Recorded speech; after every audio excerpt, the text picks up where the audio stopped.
for some reason it felt sweet. There was a sweetness to the 90s that was so like optimistic and I'm speaking right now with Sean Keenan and Ashley Zukerman, the cast, the stars of One More Shot. Thank you guys. I really appreciate it. thanks for having us. Is the Honestly, original Lion King poster there, or is that like the I remake? I Oh, wish no. it, no, it is the original movie. It's The the original movie. yeah, yeah. Yeah, Oh yeah. that's the original like 90s movie, not the CGI remake. No, that's a No, no, No, that's that's a 94 right there. Oh yeah. yeah, I love that. Love that. That's the classic. That's the one I love.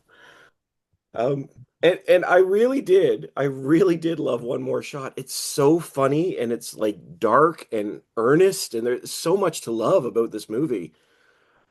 What went through your minds when you got the script? What excited you about these characters? um yeah, when I first got the script, I thought it was delightful, and I thought the first thing that occurred to me was that it's just not the kind of thing we usually make in Australia.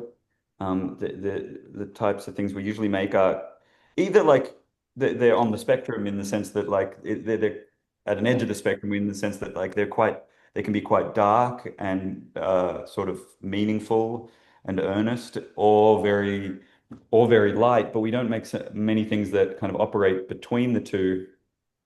And also it's a style of film, that kind of 90s pedestrian fantasy film, which I grew up on, and I love like body swap movies, Back to the Future or Big, or these films which there's a fantasy element that helps the characters reach whatever it is that they were always going to reach. Those films I really love, and so the opportunity to make one in Australia I thought was pretty sweet. And I thought there was a lot of room in the script. I thought there was a lot of opportunity inside it to kind of have some fun and bring it to life. And yeah, and the team was great. So I thought it was exciting. Yeah, I mean, I was the same, In Australia, you get a lot of I guess we just don't do sort of concept dramedy comedies much at all for some reason, and this script was so fun and silly, and I was like, but also the characters had, a nice level of depth and something you could kind of, get your teeth into. And I talked to Nick, and as soon as I talked to Nick, I was like, you know, I think this is going to be a great time. And I felt like, also in good hands. So it was kind of a straightaway yes from me. I was like, I really like it. And yeah, it just doesn't, we just don't really, we rarely do it in Australia. We do, we've done great comedies, like, but nowadays it's getting kind of, there's longer and longer periods between a great Australian comedy film. So yeah, it was cool. I absolutely fell in love with it. It's just so much fun. And I do have to ask, I'm showing my age. I don't want you to reveal yours, but do either of you have any memories of Y2K or stories you've been told about it when like That's very kind. Sean may not, but I have many memories of Y2K. I Y2K was big. I how was old are like, you? You still play 16, don't you, Ash? yeah, I play anything 16 to 39. 18. Yeah, whatever you need. Um, I was but 7, so yeah, no, I was but 7.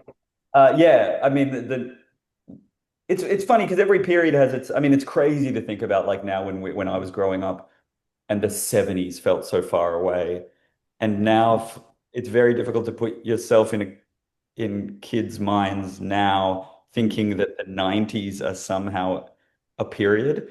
It was strange to like open this script up and know that we're playing 99 and to realize, oh, that's now a period. We're actually doing a period film now. That's a very confronting reality.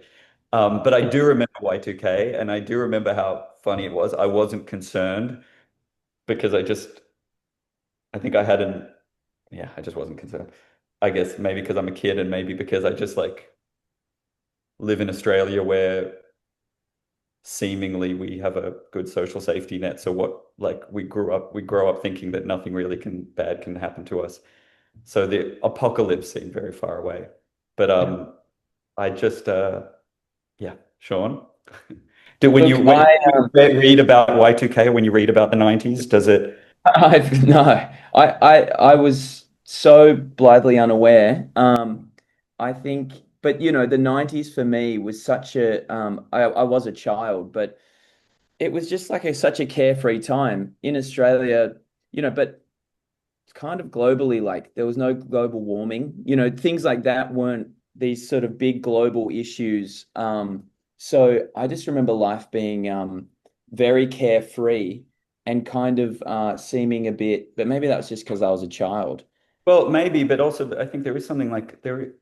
I mean, why we were so like. I mean, obviously, the world that we're living in now was born in decades before, and so like things were going on in the 90s, but for some reason it felt sweet. There was a sweetness to the 90s that was so like optimistic, and Yeah. that was Was that particularly in Australia? I'm not sure. I think it was That's everywhere. Here we were waiting for the world to burn. No, no. Yeah, Yeah. right. So you guys are really worried about Y2K. No, I reckon, mostly like I can imagine my household would have just thought it was a big joke. They would have gone, this isn't actually going to happen. A bit like Ash. Yeah. Yeah, it's funny. It's naivety. It's just naivety. Steve, Might were be you naive, worried yeah. about Y2K? Do you remember? Were you worried Yes, about it? Really? well, we weren't worried about it, and I think we did the New Year's Eve thing, and I think we had a Rodney. So somebody shuts the lights off, right off, and everyone goes, and then but Right. I know somebody who bought a second generator and didn't have a first. I'm sorry, they bought two generators for fear. Like, I mean, this is like their family went over the edge. But most of us were Wow. like, I remember being disappointed that at least my phone didn't go on and off or something like that. But uh, like, because Do there you think was so those much people talk about it. now, like, do you think those people like now in the face of like genuine apocalypse that's coming upon us, like, are they also buying other generators? Are they also like having go bags and I, No, they haven't gone that far. They haven't gone that far. Um, but no, honestly, I remember that time, and that time was because nobody knew. And it's interesting because in this watching this film, it's a very appropriate date for it to be set because these characters are leaning into a new phase of their lives, and yeah. whether or not they're ready for that. I mean, it's very very much very appropriate. I felt it really works. Um, Mm. I see we're already running out of time, but I oh, wanted that's to. sorry. No, this has been great. It's actually been. This is so much fun. I wondered though for you both because so much of this film is about trying to fix the past or at least fix things up. I wonder, and even with with certainly with Rodney as well.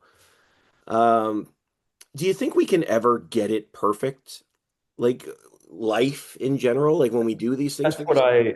yeah, that's what I loved about the film is that it did speak to that question because I play a character who believes like has never had the mandate in his life to actually deal with the present, and it has led him to like not be conflict averse and in the belief that he can always restart things. I mean, that's in our film, that's a sci-fi conceit, but that's also something true of a lot of people, that a lot of people reach conflict or difficulties in their life and they decide to restart their lives and they rather than actually like engage with the conflict.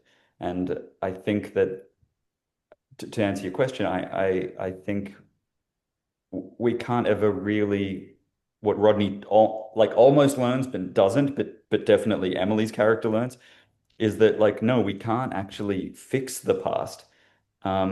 All we can do is come to accept it and somehow grow from it. And that is what, if life's about anything, it feels like the film sort of points to that being an answer for it. Yeah.